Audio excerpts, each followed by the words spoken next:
Syllabus में सिर्फ और सिर्फ सॉलिड के बारे में बात किया गया है, सिर्फ इंट्रोडक्शन में इसमें डिस्कस किए हैं।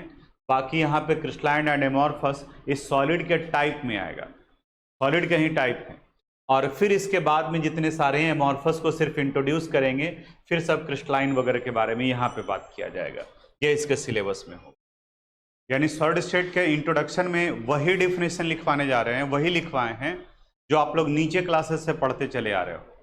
यानी कि फॉर्म ऑफ मैटर में जिनका डिफिनिट शेप और डिफिनिट वॉल्यूम उन्हें सॉलिड कहा जाता है, जिनका indefinite shape but definite volume उन्हें लिक्विड कहा जाता है, और जिनका शेप भी इनडिफिनिट और वॉल्यूम भी इनडिफिनिट उन्हें गैस कहा जाता है। अगर इट इज द फॉर्म और state of matter which has definite shape and definite volume. इसका एग्जाम्पल लिख लीजिएगा, book, copy, etcetera, copy, etcetera. अब लिखो topic of characteristics of solid, characteristics of solid, of solid.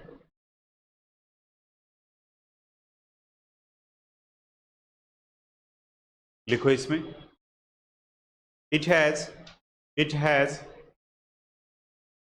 a strongest intramolecular, it has a strongest intramolecular force of attraction, a strongest intramolecular force of attraction, force of attraction. Next point, it has minimum intermolecular distances, it has minimum intermolecular distances, intermolecular distances. Next point, its constituents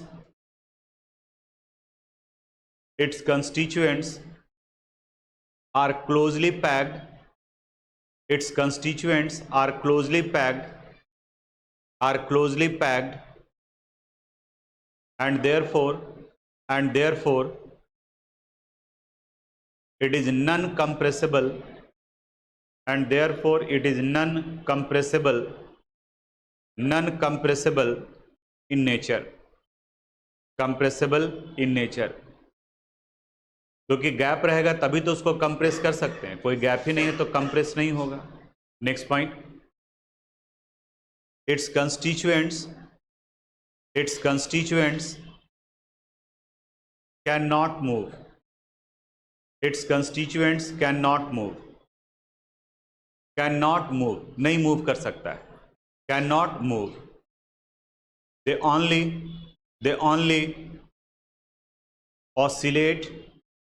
only oscillate or vibrate, they only oscillate or vibrate। ये कुछ important characteristics लिखवाए, फिर से सुनो। Characteristics of solid में क्या आ गया, इनके कंस्टिट्यूएंट एक दूसरे के साथ में क्लोजली पैक्ड होते हैं, और क्लोजली पैक्ड इसलिए है क्योंकि इसमें स्ट्रॉन्गेस्ट इंटरमॉलिक्यूलर फोर्स लग रहा है। इनके बीच का डिस्टेंस सबसे कम है, इंटरमॉलिक्यूलर डिस्टेंस, क्योंकि कंस्टिट्यूएंट इंटरमॉलिक्यूलर डिस्टेंस का मतलब दो मॉलिक्यूल के बीच का डिस्टेंस, बहुत कम डिस्टेंस होता है। इनके कंस्टिट्यूएंट्स नॉन कंप्रेसिबल नेचर के होते हैं, कंप्रेस नहीं किया जा सकता है, और ये मूव भी नहीं करते हैं, ये सिर्फ अपने मीन पोजीशन पर वाइब्रेट या ऑसिलेट करते हैं। ये कैरेक्टरिस्टिक्स था सॉलिड का। इसके बाद में अब यहाँ पर ये देखो, समझ लो, उसके बाद फिर लिखवा देंगे। टाइप्स ऑफ सॉलिड में दो टाइप होता है सॉलिड का, एक क्रिस्टलाइन और दूसरा एमॉर्फस।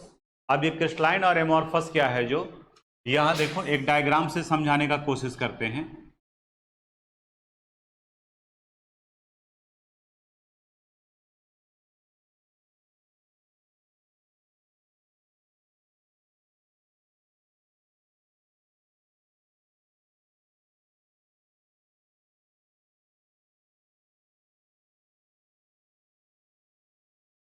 ये कंस्टिट्यूएंट्स है। अब इनका ये कंस्टिट्यूएंट्स एटम भी हो सकता है, मॉलिक्यूल भी हो सकता है, और आयन भी हो सकता है।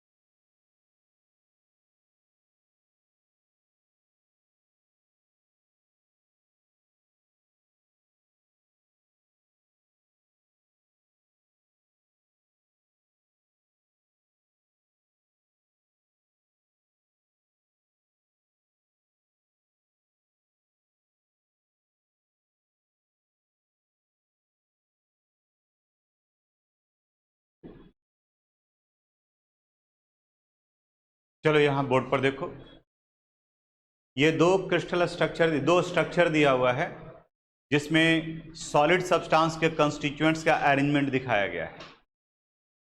अरेंजमेंट के अनुसार से सॉलिड को दो पार्ट में बांटा गया है, एक क्रिस्टलाइन और दूसरा एमॉर्फस। क्रिस्टलाइन कहा जाता है अगर कंस्टिट्यूएंट्स एक डिफिनिट पैटर्न में अरेंज्ड है, यानी कि एक पार्टिकुलर अरेंजमेंट दिया गया, तो उन्हें हम लोग क्रिस्टलाइन कहते हैं। और अगर उसमें कोई डिफिनिट पैटर्न नहीं है तब उन्हें एमॉर्फस कहा जाता है। अब आप ए और बी दो डायग्राम दिया हुआ है, आप देख करके बताओ तो कि कहाँ पर एक डिफिनिट अरेंजमेंट दिख रहा है, फर्स्ट में या सेकंड में? फर्स्ट में। तो जहाँ डिफिनिट पैटर्न हो, डिफिनिट अरेंजमेंट हो, उसे क्रिस्टलाइन कहा जाता है। और जहाँ हजार्ड ऐसे ही घुमा हुआ है, जिगजैग वे में है, जहाँ कोई डिफिनिट पैटर्न नहीं है, उन्हें हम लोग एमॉर्फस कहते हैं। तो ये स्ट्रक्चर किसका हो गया? क्रिस्टलाइन का। ये क्रिस्टलाइन का, और ये किसका अरेंजमेंट हो गया? एमॉर्फस का। ये एमॉर्फस कई एग्जाम्पल्स होता है, जैसे आप याद कीजिए, आप अगर स्कूल असेंबली में भी प्रिंसिपल सर भाषण दे रहे होते हैं और स्टूडेंट जो है ग्राउंड में अरेंज होते हैं, वहाँ पे जमा होते हैं। गांधी मैदान में भी नेताजी भाषण देते हैं और वहाँ भी पब्लिक अरेंज होते हैं। तो बताइए कि दोनों जगह पे जो भीड़ लगती है, एक आपके स्कूल ग्राउंड में और दूसरा जो है गांधी मैदान में, दोनों एक ही तरह का होता है या दोनों में अलग अलग होता है? कुछ अलग होता है। जहाँ आपके स्कूल असेंबली के समय में लोग जमा होते हैं तो एक डिफिनिट पैटर्न को फॉलो करते हैं, और जहाँ मैदान में जमा होते हैं नेताजी का भाषण सुनने के लिए, वहाँ पर कोई डिफिनिट पैटर्न नहीं है, यानी स्कूल में क्रिस्टलाइन अरेंजमेंट हो गया और वहाँ पर एमॉर्फस अरेंजमेंट। समझ में आया क्रिस्टलाइन और एमॉर्फस? अब इन दोनों के कुछ एक कैरेक्टरिस्टिक्स के बारे में। क्रिस्टलाइन में डिफिनिट पैटर्न होता है, एमॉर्फस में कोई डिफिनिट पैटर्न नहीं है। इसमें लॉन्ग रेंज ऑर्डर होता है। लॉन्ग रेंज ऑर्डर कहने का मतलब ये कि अरेंजमेंट आप देखेंगे तो ये अरेंजमेंट जाएगा, और एमॉर्फस को शॉर्ट रेंज ऑर्डर कहा जाता है। लगेगा कि थोड़ा सा कुछ अरेंजमेंट दिख रहा है, लग रहा है कि अच्छा यहाँ पे सर्किल, ये कंप्लीट है, फिर सर्किल है, फिर सर्किल है, फिर कंप्लीट है। रीजनिंग बनाने का कोशिश करते हैं कि मे बी हो सकता है 1 to 1 जैसा कुछ हो, लेकिन यहाँ आने के बाद में ये 1 फिर क्या होना चाहिए था? 2 होना चाहिए था, लेकिन ये फिर फेल हो गया। तो इसमें शॉर्ट रेंज ऑर्डर होता है और इसमें लॉन्ग रेंज ऑर्डर होता है। ये क्रिस्टलाइन और एमॉर्फस में। क्रिस्टलाइन और एमॉर्फस को अगर आप स्ट्रक्चर नहीं देख रहे हैं तब कैसे आइडेंटिफाई कर पाएंगे? तो वैसे कंडीशन में इनके मेल्टिंग पॉइंट को कंसिडर किया जाता है।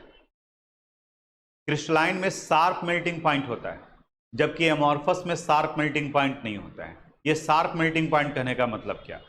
जैसे अगर किसी केमिकल सब्सटेंस का हम बोल रहे हैं कि इनका मेल्टिंग पॉइंट 120 डिग्री सेल्सियस है, ठीक, 120 डिग्री सेल्सियस, तो ये 119 डिग्री सेल्सियस टेम्परेचर पर सॉलिड ही रहेगा, वो मेल्ट नहीं करेगा। जैसे ही टेम्परेचर 120 पहुंचेगा, पूरा का पूरा सब्सटेंस मेल्ट कर जाएगा, यानी एग्जैक्ट 120 पर। तो वो शार्प मेल्टिंग पॉइंट हुआ, और ये प्रॉपर्टीज किसका होता है? क्रिस्टलाइन का। जबकि एमॉर्फस के केस में शार्प मेल्टिंग पॉइंट नहीं होता है। अगर इनका मेल्टिंग पॉइंट 120 डिग्री सेल्सियस है तो कुछ सब्सटेंस 118 पर भी मेल्ट कर जाएगा, कुछ 119 पर भी मेल्ट कर जाएगा, और कुछ 122 पर जाकर के मेल्ट करेगा। क्रिस्टलाइन सॉलिड फॉर्म में ही रहेगा अपने मेल्टिंग पॉइंट के पहले तक। मेल्टिंग पॉइंट पर पहुंचेगा तब वो लिक्विड में कन्वर्ट करेगा। जबकि एमॉर्फस सब्सटेंस को अगर आप हीट करते हो तो एक बार में पूरा नहीं, मेल्टिंग पॉइंट से पहले भी कुछ मेल्ट करना शुरू कर देता है। यानी सिंपल तरीके से कहा जाए कि मेल्ट करने के पहले वो सॉफ्ट हो जाता है। मेल्ट करने के पहले जो सॉफ्ट हो जाए उसे हम लोग एमॉर्फस कहते हैं, और जो सडन मेल्ट कर जाए उसे हम लोग क्रिस्टलाइन कहते हैं। जैसे कि एग्जांपल, ग्लास देखे हैं आप? ग्लास का अगर आप प्रैक्टिकल किए होंगे, लैब में गए होंगे, तो ग्लास पाइप जो होता है उसको हम लोग बेंड करते हैं, फ्लेम पर हीट करते हैं, और जैसे ही वो गर्म होता है तो उसको हम लोग मेल्ट कर देते हैं, उसको बेंड कर देते हैं। तो एक शेप एक्वायर कर लेता है 90 डिग्री, 120 डिग्री, 60 डिग्री पर। तो ये इसलिए हुआ क्योंकि ग्लास एमॉर्फस का एग्जाम्पल है। वो मेल्ट करने के पहले सॉफ्ट हो जाता है। सॉफ्ट कहने का मतलब क्या हुआ? इसका कुछ पार्ट मेल्ट कर गया और कुछ अभी भी किस फॉर्म में है? सॉलिड फॉर्म में है, इसलिए वो सॉफ्ट हो गया। तो याद करो और करो कि देखो कि अगर किसी सब्सटेंस को हीट करते हैं और हीट करने पर बगैर लिक्विड फॉर्म में कन्वर्ट किए हुए पहले वो सॉफ्ट हो जाता है, इसका मतलब ये एमॉर्फस है, और सडन अगर मेल्ट करता है तब वो क्रिस्टलाइन है। जैसे आप बताओ प्लास्टिक, वो एमॉर्फस का एग्जाम्पल होगा या क्रिस्टलाइन का? एमॉर्फस, क्योंकि उसे आप हीट करेंगे तो वो क्या हो जाता है? सॉफ्ट हो जाता है। तो जो मेल्ट करने के पहले सॉफ्ट हो जाए वो एमॉर्फस, और जो सडन मेल्ट कर जाए वो क्रिस्टलाइन। जैसे ग्लास रॉड, ग्लास रॉड जो वो सॉफ्ट नहीं होता है, वो टेढ़ा नहीं होगा गर्म होने के बाद में। आप देखते हैं कि वो लोहार के पास में भी जाएंगे तो रेड भी किया हुआ है, तब उसको हैमर्ड करता है, ठीक है, तब जाकर के फिर वो सोडियम क्लोराइड है, तो सोडियम क्लोराइड है तो वो सडन मेल्ट कर जाएगा। चीनी है तो वो सडन मेल्ट कर जाएगा, वो पहले सॉफ्ट नहीं होगा, उसका पूरा का पूरा क्रिस्टल जो है सडन मेल्ट कर जाएगा। वो हुआ आपका शार्प मेल्टिंग पॉइंट, क्रिस्टलाइन और एमॉर्फस। क्रिस्टलाइन को ट्रू सॉलिड कहा जाता है, यानी सॉलिड के सारे प्रॉपर्टीज को ये फॉलो करता है, जबकि एमॉर्फस को सूडो सॉलिड कहा जाता है। सूडो का मतलब फॉल्स होता है, यानी कि झूठा। रीजन ये है कि ये सॉलिड नहीं कुछ में इसमें, जैसे ग्लास का आप देखोगे तो आपको एक एनसीईआरटी में क्वेश्चन मिलेगा, why glass is called super cooled liquid. Liquid उन्हें कहा जाता है जो फ्लो करता है, जो फ्लूइड होता है। ग्लास के बारे में भी कहा जाता है कि इसके मॉलिक्यूल भी मूव करते हैं। अगर कोई बिल्डिंग बहुत पहले का बना हुआ है, 50 साल 60 साल पहले का बना हुआ है, उसमें कहीं पे ग्लास लगा हुआ है, तो उस ग्लास का थिकनेस देखा जाए तो अपर पार्ट जो है पतला होता है और नीचे बॉटम पर थिकनेस बढ़ा हुआ होता है। तब आप सोच करके देखो, नीचे बॉटम पर थिकनेस बढ़ा हुआ है, इसका मतलब उसके पार्टिकल्स क्या हुए हैं? मूव किए हुए हैं, तभी तो नीचे बॉटम की तरफ में वो बढ़ गया है। और ये प्रॉपर्टीज सॉलिड का नहीं, ये प्रॉपर्टीज किसका है? लिक्विड का।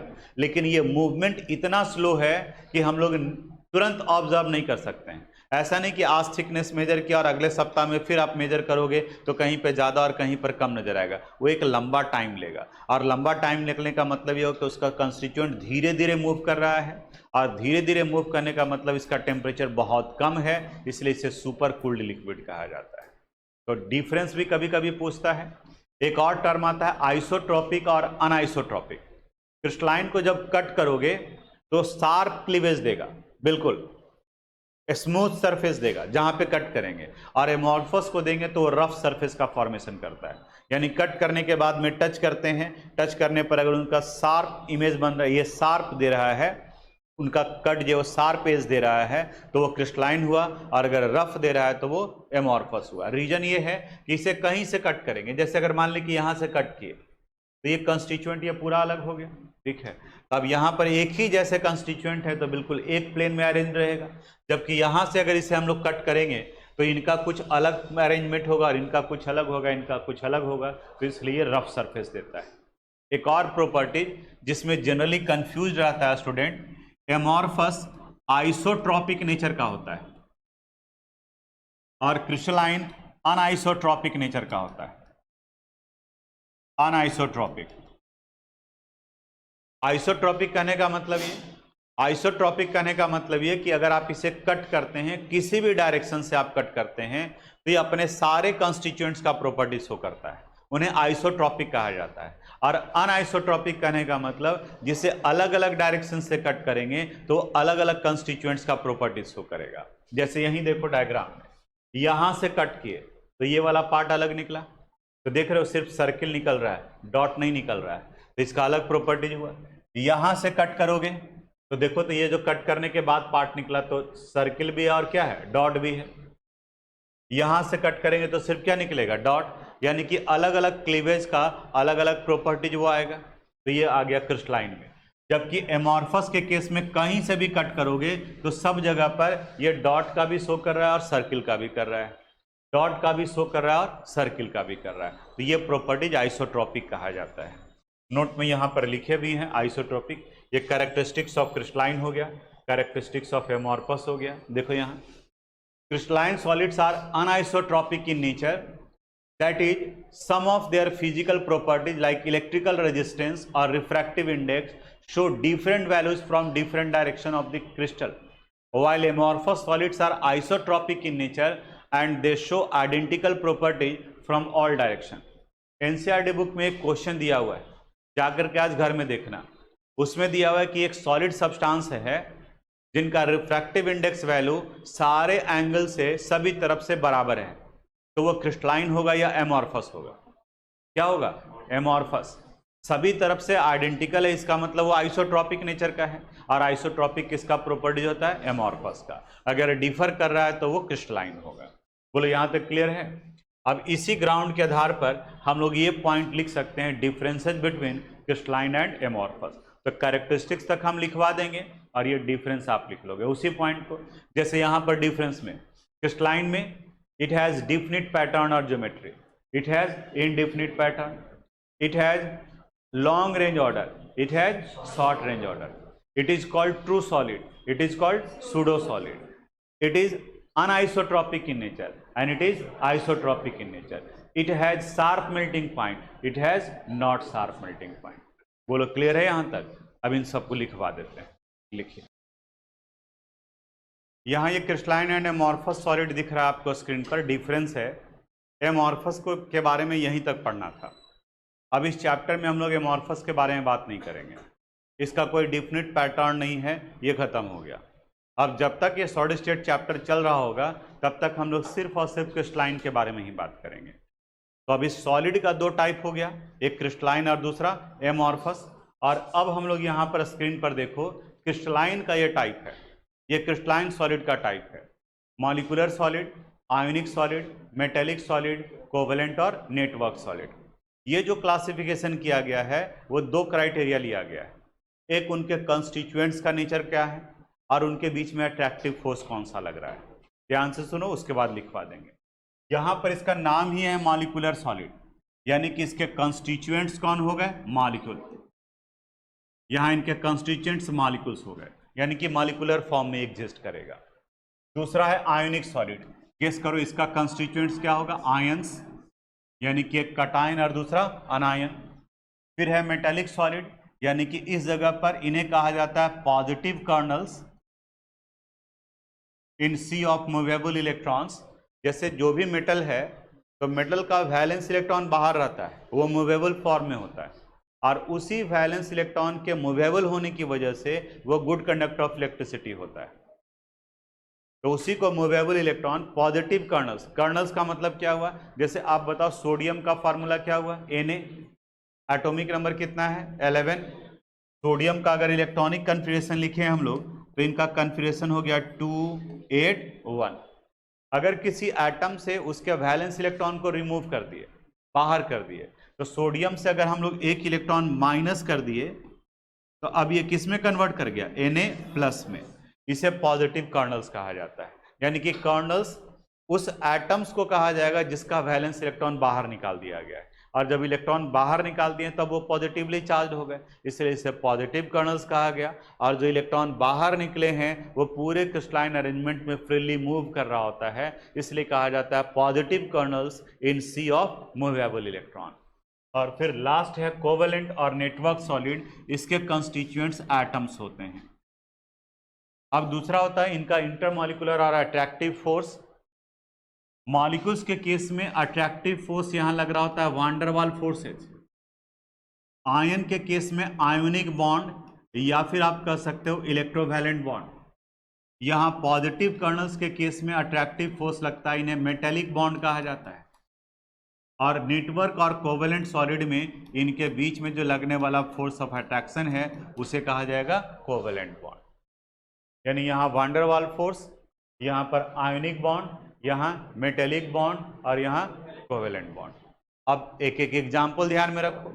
जैसे इस कंडीशंस में मॉलिक्यूलर सॉलिड के एग्जाम्पल्स में आप ड्राई आइस भी ले सकते हैं या सिंपल आइस भी ले सकते हो।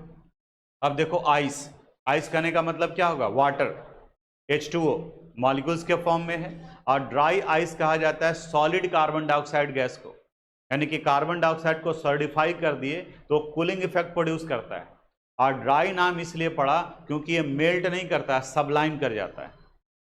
तो बाहर से अगर कुछ केमिकल्स वगैरह मंगवा रहे हैं, जनरली उसका टेम्परेचर मेंटेन करना है, 0 डिग्री सेल्सियस से कम रखना है, तो बहुत सारे केमिकल्स, हम लोग का भी रिसर्च वर्क चल रहा था तो मंगवाना होता था बाहर से, तब उस कंडीशन में वो आता था। तो जब यहाँ पैकेट हटाते थे हम लोग तो बिल्कुल वो कूलिंग इफेक्ट प्रोड्यूस कर रहा होता था। ठीक है, बिल्कुल एकदम वाइट आइस के जैसा वो दिखेगा, हाथ में बिल्कुल वैसा ही ठंडक होगा, लेकिन वो गीला नहीं होगा, वो सबलाइम कर जाता है।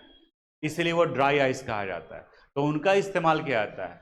आप सोच के देखो कि वो पैक करके भेजा गया, पैक करके भेजा गया, अगर उसकी जगह पे नॉर्मल वाटर यूज किया जाता तो वो मेल्ट करेगा, तो उसका ट्रांसपोर्टेशन कितना डिफिकल्ट हो जाता है। और यहाँ ये मेल्ट करेगा तो डायरेक्ट गैस के फॉर्म में कहाँ चला गया, बाहर चला गया। अब आप फ्रिज में तो नहीं भेज सकते हैं सारे सामान। जैसे वैक्सीन है तो वैक्सीन के लिए जो है वो अलग अरेंजमेंट किया गया था। याद कीजिए कोरोना के टाइम में था कि उस तरीके से टैंक बनाया गया था, जो जहां मैन्युफैक्चरिंग हो रहा है तो वहां से ले करके जहां डिलीवरी जाना है वहां तक, फिर उसको डीप फ्रीजर में रखा गया था। डीप फ्रीजर के बाद में फिर इंस्ट्रक्शन दिया गया, ट्रेंड किया गया कि आप आइस बॉक्स लेकर के जाओ, वैक्सीन बॉक्स लेकर के जाओ, जो टेम्परेचर को मेंटेन करके रखेगा। अब बाकी जो यूज करने वाला है, अब वो मेंटेन किया कि नहीं किया, वो उसके बुद्धि पर डिपेंड करता है।